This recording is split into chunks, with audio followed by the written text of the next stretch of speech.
there's a huge shift that's going on in the church landscape of America. We're shifting from the day of the ordained to the day of the ordinary, where God indeed ordains the ordinary to do his work, and he gets more glory for it. I think that God is on the edge of breaking us free from a lot of traditions. Well, he basically says, listen, come back to me, come back to the book, come back to the promised land, come back to original Christianity, come back and you guys will change the world.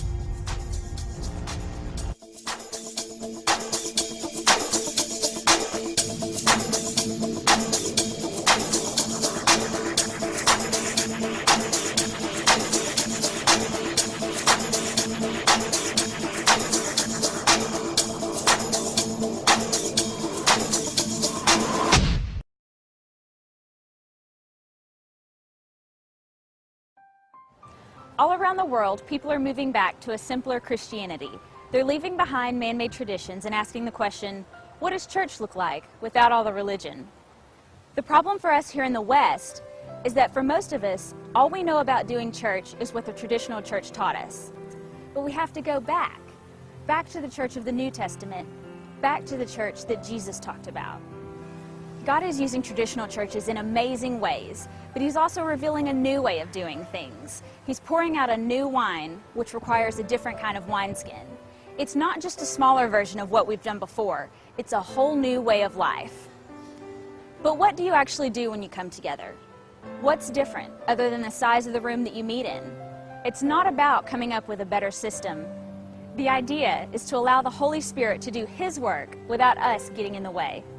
There are several key things we can do when we come together to encourage community and create an environment where the Holy Spirit can do his work.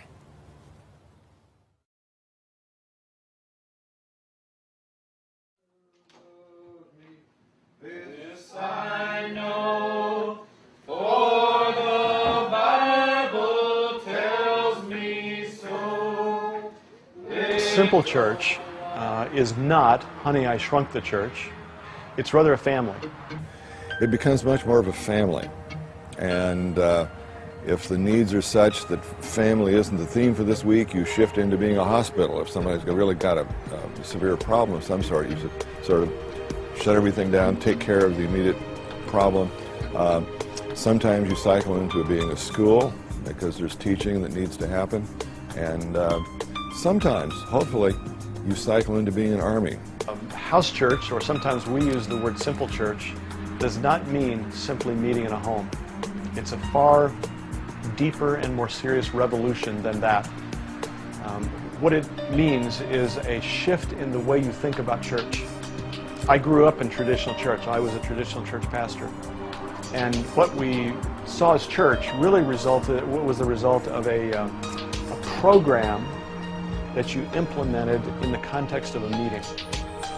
House church is far more than that. First of all, it really is a family. It's a family relationship. And so therefore it's a 24/7 kind of relationship that you enter into with a group of people. Now you meet together, but it's not limited just to meetings. Secondly, it's way more than a program. In fact, we kind of jokingly say a program is what you do when you don't know how to listen to Jesus. Because the foundational element of house church is that Jesus is present. I mean, every believer believes that, says that. Jesus said whenever 2 or 3 are gathered in his name that he would be present. But what does that really mean? I think it means that he wants to be the head of his church. Simple church is a way of living. It has nothing to do with coming together in one sense. Though it has gatherings, though people do gather, and though there's a commitment to that regularly, the reality of simple church is the idea of living out the life of Christ in the midst of the people on a regular basis. So it starts with the concept of where 2 or more are gathered, and Jesus Christ is in their midst. And it literally invades every aspect of life. People, when they think of the word church, they think of a building with a steeple on it, and that's not what church is. Church is God's people involved in doing God's business. And it has nothing to do with the form or the structures or the buildings that are around. And that's why God created us, first to have intimacy with Him and then with each other. So that's really the church, is relationship and to have community. Church in the New Testament really was a small group of people intimately connected with one another, probably meeting in a home, and not reduced just to a meeting, but really a whole lifestyle. Simple church is a gathering of believers who are in the pursuit of God among the company of friends. And our goal in coming together is to say, Lord, here we are. What do you want us to do?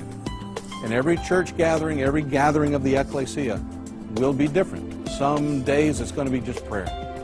Some other time it's going to be teaching. God's doing something that needs to be taught, something that needs to be corrected, and someone's going to teach. Another time you're just going to worship and enjoy God. Every meeting doesn't have to be the same. It just has to be real.